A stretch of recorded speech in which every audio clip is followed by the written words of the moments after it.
This podcast is brought to you by the IIEA, sharing ideas, shaping policy. Good afternoon, everybody, and a very warm welcome to this IIEA webinar on the topic of EU-India relations, cooperation, connectivity, and a free trade future. My name is Barry Colfer, and I'm the Director of Research at the Institute. My role here is a limited one, but it's a real pleasure, and that is just to introduce our chair for today. We are delighted to be joined by Jivanta Chowdhry, who is Assistant Professor in Indian Politics and Foreign Policy at the School of Law and Government at Dublin City University here in Ireland. Jivanta holds a PhD in Political Science from Heidelberg and a Master's in Economic History and a BSc in International Relations and History, both from the London School of Economics in the United Kingdom.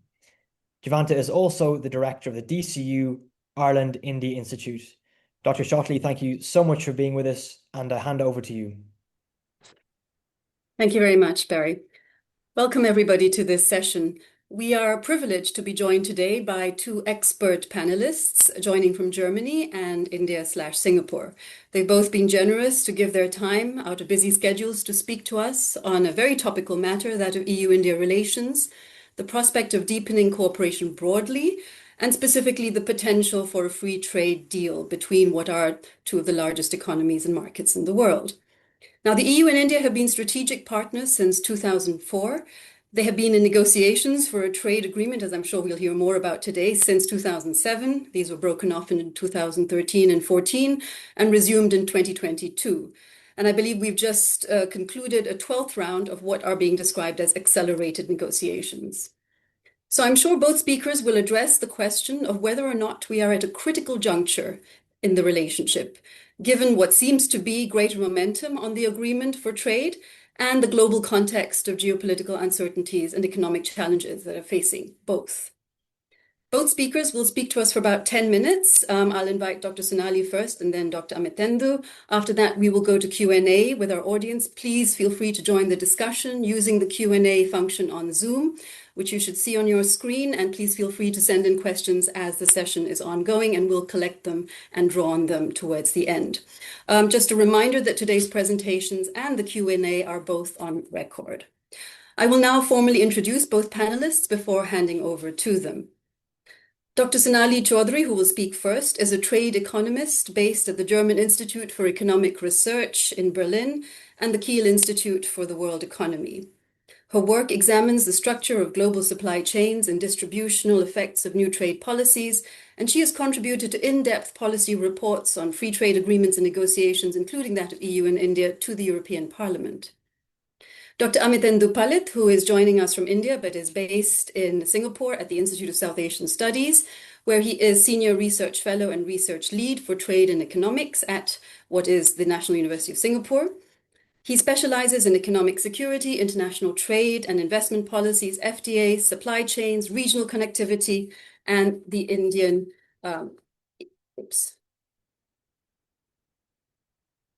India-EU relations.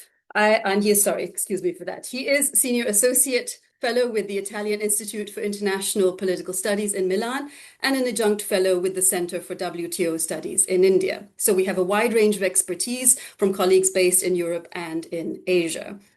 I will now hand over to Sonali, and I'll be keeping time for about 10 to 12 minutes, and then we'll go directly to Amitendu, and I'll open up for discussions. Thank you. Over to you. Thank you, first of all, to the IIEA, Heather and Barry, for bringing us together for this conversation, and to Jivanta for kicking off these discussions. So before we really dive into the particularities of the EU-India trade relationship, I thought it would be worth stepping back to examine the wider context in which these bilateral negotiations are happening, and think more about what has fundamentally shifted in recent years in the global trading system that I think is also behind these accelerating efforts from EU, from India, to finalize a deal. That has been long in the works. As you mentioned, it was back in June 2007 that the first round of formal negotiations took place, and already with quite an ambitious agenda. that covered not only trade in goods, but also services, investment, and a host of regulatory issues. There were technical standards under discussion, government procurement, competition policy, and so on. So I think it's long been acknowledged that the EU-India relationship holds a lot of potential, and that closer trade links between these two can have mutual economic benefits. But now, more than 15 years down the line, I feel like these talks have finally taken on a sense of real urgency that I think we didn't see before, with EU and India aiming for a deal within the next 6 months. And the question that I think we have today is, what are the forces behind this new urgency? And I think a big part of the answer is that we're witnessing really an escalating contest for geopolitical power, which is really increasingly deploying all kinds of trade policy instruments as a means of achieving these geopolitical goals, as a means of coercion. And we see this in the wave of measures from export restrictions on rare earths and semiconductors to prohibitively high US tariffs and threats of even higher tariffs on the horizon. And I think at their core, there is a clear intent to weaponize countries' interdependence and to really leverage the fact that a small number of countries occupy central positions in the global trade and financial networks today. And I think this beggar thy neighbor approach to trade is really pushing governments to rapidly diversify their supply chains, and inking new FTAs with a broad set of partners is an important step towards that goal. And not only do we see both EU and India wanting to shield themselves from the economic pain of losing market access to the US, and also having to work around retaliatory measures from China, I think both parties also genuinely need to develop different global supply chains for the future. A lot of my work is on this, so I'm going to nerd out a bit, but the global supply chains have evolved over the last decades, were really primarily built to optimize for two things: speed of delivery and cost efficiency. And the result is that these value chains are quite vulnerable, not only to these geopolitical instability that we're seeing in the current times, but I think also in the future to extreme weather events and rapid climate change. We're already seeing severe disruptions to trade routes, for instance, with the recurring droughts in the Panama Canal, which really paralyzes the global shipping network. And these weather shocks will also potentially create shortages of inputs in the future. So I remember back in 2021, I was studying disruptions to supply chains in the context of COVID, but there was another shock, heavy flooding in Malaysia that led to really a global shortage of semiconductors, because most of the Taiwanese produced chips are actually packaged in Malaysia before being transported to the US and elsewhere. So I think these extreme weather events, when they occur in specific nodes and hubs of the trade network, which is already quite concentrated, these shocks reverberate globally. And I think what policy really needs to do is to provide firms with a much wider menu of what they can source from and from whom.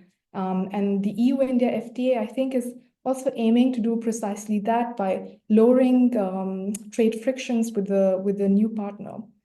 And I think a second related force that is shaping these talks, in my view, is the unprecedented levels of economic uncertainty we're experiencing. Going by the latest estimates, the economic uncertainty that we have today is the highest that we've seen in the last 25 years, and even higher than it was at the peak of the COVID pandemic. And what's really important to understand is that this economic uncertainty has very tangible economic costs. I work a lot with data from custom authorities on firms and their international trade transactions. And we see that when there's uncertainty about trade policy, it really prohibits the entry of new firms into the market. It causes existing firms to pause hiring plans, which has implications for labor markets.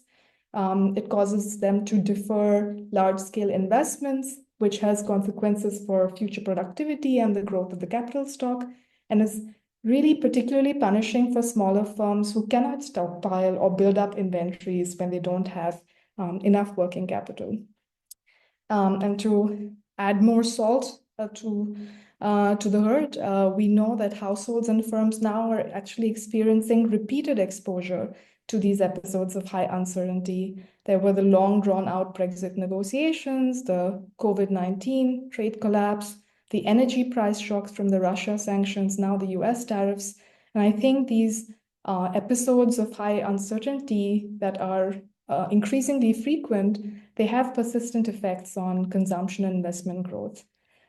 So I think while the EU-India FTA is valuable because of the economic gains that are typically generated when you lower trade frictions between very important markets, I think it's also taken on another function. And many policymakers I interact with view this agreement also as a kind of insurance policy in the current climate of uncertainty.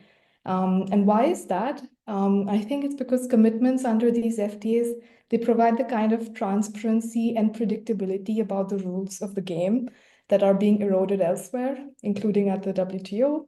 And as trade flows will encounter a tariff wall at the US border and get rerouted to other markets, I think an agreement can also go a long way in preventing a spiral of protectionism between important partners like EU and India. So I think we really need to bear this larger context in mind when trying to understand the evolution of EU-India trade and the bilateral discussions. And if I can zoom in a bit more into this bilateral relationship, we know that, first of all, it's really hard to overstate just how crucial the Indian market is and will be for EU exports. The Indian economy is touching close to $3.9 trillion in real terms now, with real GDP expected to grow annually around 6 to 6.5% over the next 5 years, if we go by projections from the IMF. So in that respect, India is also significantly outperforming other emerging markets as well, whose growth forecast is around 4% on average. And I think this growth story is quite important and stands in a bit of a contrast to the macroeconomic outlook here in the EU, where ECB has been downgrading growth estimates, which now stand somewhere in the range of 0.9 to 1.3%. So despite this potential for Indian growth and potential for higher EU-India trade, the current volume of trade between EU and India, I think, specifically in the case of goods, is below that potential. So only 2% of EU exports to the rest of the world are destined towards India. Indian products also account for about 3% of EU imports. This is just slightly higher than Vietnam's share in EU imports, even though the Indian economy is about 8 times larger than Vietnam's. So certainly there's a lot of scope for growth in this bilateral relationship. And I think that growth will be a very important part of insulating both EU and India against recent shocks. So in the last couple of weeks, I've been running with colleagues at the Kiel Institute a lot of simulations with our trade models. And what we consistently find is that even relatively narrow EU-India FTA could help mitigate the economic damages from the absolute worst case scenario where EU was caught in a protracted tariff war with the US, which actually would hit Irish GDP the hardest, more than other large EU member states like Germany, Italy, or France. And I think for India too, this is super important because the US is the largest export market for goods for the country. The EU comes in second. And more than this trade relationship, EU is also a very important source of investment into the country. So we have about 6,000 EU companies present in India at the latest count, which generate employment of about 1.7 million workers and much more via indirect channels. And I think that too makes this relationship an important one for India, given the labor market conditions and I think also the domestic political pressure to create jobs. Just to give context, every year around 7 to 8 million workers are entering the labor force in India. And this is really a staggering number. That's more than the entire Irish population. So an agreement that fosters employment generation, particularly formal work in manufacturing, I think is of very strong interest to the Indian state. And I think closer ties with the EU can deliver such type of manufacturing employment because closer investment relationships also bring with them technology and know-how in manufacturing. So I'm going to wrap up with these thoughts, but happy to dive into more discussions later on. Thank you very much, Sonali, and perfect timing. I'll straight away invite Amitendu to join in. Thank you so much, Jivanta. Thanks to IIEA, thanks to Heather, Barry, and of course you, Jivanta, for facilitating this conversation.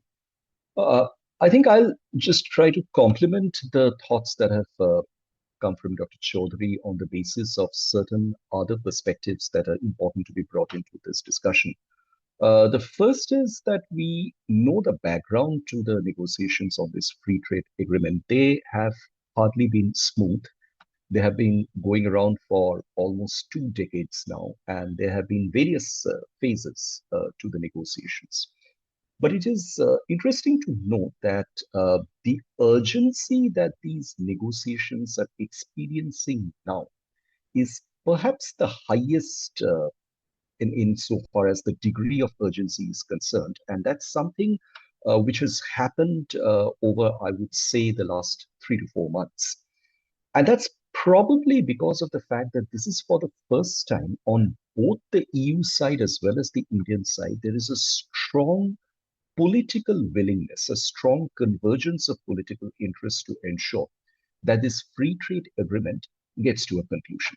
Now, I am mindful of the fact that when one looks at European Union's engagement in various free trade agreements, so let's say, for example, if one looks at Asia, EU has constructive FTAs with a country like Japan, which is in force. EU has had recent agreements worked out with a country like Vietnam, which is one of the upcoming strong emerging markets in the region. EU has negotiations going on with a country like Indonesia. Now, none of them really have the kind of history that the EU-India FTAs have, because for a very long time, this is an FTA which has been going on, perhaps if I could put it a bit cynically, it has been going on for the sake of going on, in the sense that people have been exchanging thoughts and notes across the negotiating table. Offers are being made, counter offers are coming in. But this is for the first time we see that political urgency, which to a very large extent has probably been precipitated by the development in the United States, because both EU and India sense a very strong pressure on the rules-based trade order, which is coming in from the withdrawal, from the very clear withdrawal that the United States has committed itself to, and also the fact that it's pretty much now clear that the world of trade and trading relationships are no longer going to be decided on the basis of entirely what the WTO had set out some 30 years ago, but there's going to be a very strong and distinct geo-economic perspective to the way countries will engage in trade between themselves. Now, on that line, I think the view from India that comes into this relationship with with the European Union is actually very interesting to note. The first, the free trade agreement with the European Union, it will not just be about trade. It will be around a large number of other issues, including investment, including intellectual property, including perhaps mobility of people, procurement markets, and so on and so forth. This is going to be something which in many respects could be a very significant game changer for the Indian economy when looked at in the perspective of its overall ambitions of becoming, in the short term, the third largest economy of the world, which is a $5 trillion goal expected to be achieved by the end of this decade. And in the more medium and long term, a developed country by the year 2047. Now, for both these goals, it's very important that the Indian economy tries to capture greater shares of the global market. And when we say global market, it's not just any part or any type of global market, but typically those markets which are higher income markets, which are the developed country markets, and which are typically those with which engagement of the Indian businesses and Indian industry can be mutually beneficial in the long term in terms of creating a large number of spillover effects, which will lead to technology diffusion, which will lead to better quality standards, better understanding, training, skilling, and a large number of other things. So to that extent, there's a very positive intention that is going into the EU-India FTA. And I must bring this up as well, that it is perhaps coincidental that the EU-India FTA negotiations are entering their final phase at a point in time when India is also negotiating with the United States, and when India is also negotiating or has completed negotiations more effectively with the United Kingdom. Well, I will not bring the UK FTA into the talks right now. We can discuss it separately. But I think there is a marked contrast between the way India is negotiating with the United States vis-a-vis the European Union. And that is clearly in terms of the way the negotiations are being looked at, because with respect to the United States, there is a, I would say, there is this uncomfortable, element which is lurking behind the negotiations, a great sense of awkwardness over the fact that the United States is increasingly bringing in security guarantees as a lever for extracting market concessions. The United States has not left anything undisclosed in that regard. It's coming up repeatedly in the conversation that the fact that the US-India defense partnership has enlarged beyond calculations over the last 4 to 5 years is something which the US is clearly looking to capitalize in extracting market concessions from India. And what I'd like to bring out in this regard is these concessions are not just in the area of tariffs, though the tariffs have dominated headlines. The most serious concessions are in areas where India has never really negotiated any free agreements in the past. Now, this is where I think it's important to look at this distinction vis-a-vis the EU. There are some of these areas which India is negotiating with the European Union as well, but there is that strong sense of comfort in the negotiation with the EU that, look, the EU is not dangling the security carrot.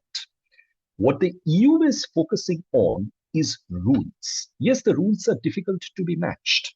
The rules are not easy. For example, if one looks at data protection, the cross-border data systems, the EU standards are the GDPR standards. Now, one can argue with whether the GDPR standards are the best or not, but nobody knows what is better than the GDPR. At least there is a standard to be looked at on the basis of which cross-border data transfer systems and digital trade connections and financial services exchange connections can be built upon. Now, India has been a laggard in this regard to the extent that India's economic growth in a large number of ways has overtaken the growth of its regulations. And one of the best examples of that is data protection. So India does have a Personal Data Protection Act, but it is yet to issue the rules for those. Now, this is clearly where there are still distances that the negotiations need to cover. But other than that, I think a great amount of distance has been covered in the EU-India FTA conversation.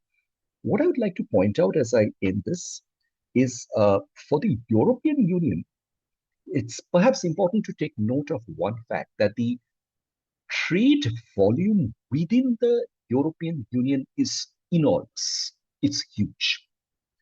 If we look at a country like Ireland, for example, and I'm consciously taking this example, Ireland turns out to be one of the world's largest contributor to global services trade. On the basis of the global services trade, it engages in within the European Union. However, if the focus is shifted outside the European Union, then obviously Ireland's role becomes much smaller in global services trade. That is probably where a country like Singapore or even a country like India becomes much more prominent.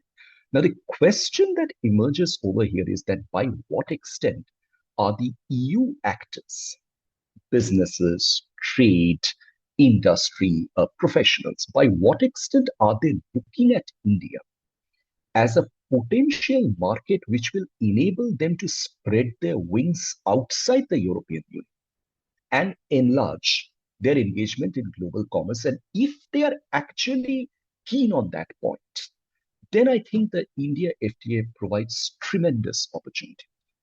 Because if one looks at the areas where India is excelling, and I'm not even getting into subjects like semiconductors or anything like that, if one looks at the areas where India is excelling, it's common knowledge that anything driven by tech, anything driven by human resources, anything driven by knowledge are clearly the areas where India is at the forefront in the global landscape.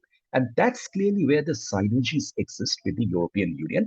And I would again end by saying, not all members of European Union would be synergistic with India in the same way, but there will always be something of their interest to find out in their India FTA. I'll stop here. This podcast is brought to you by the IIEA, sharing ideas, shaping policy.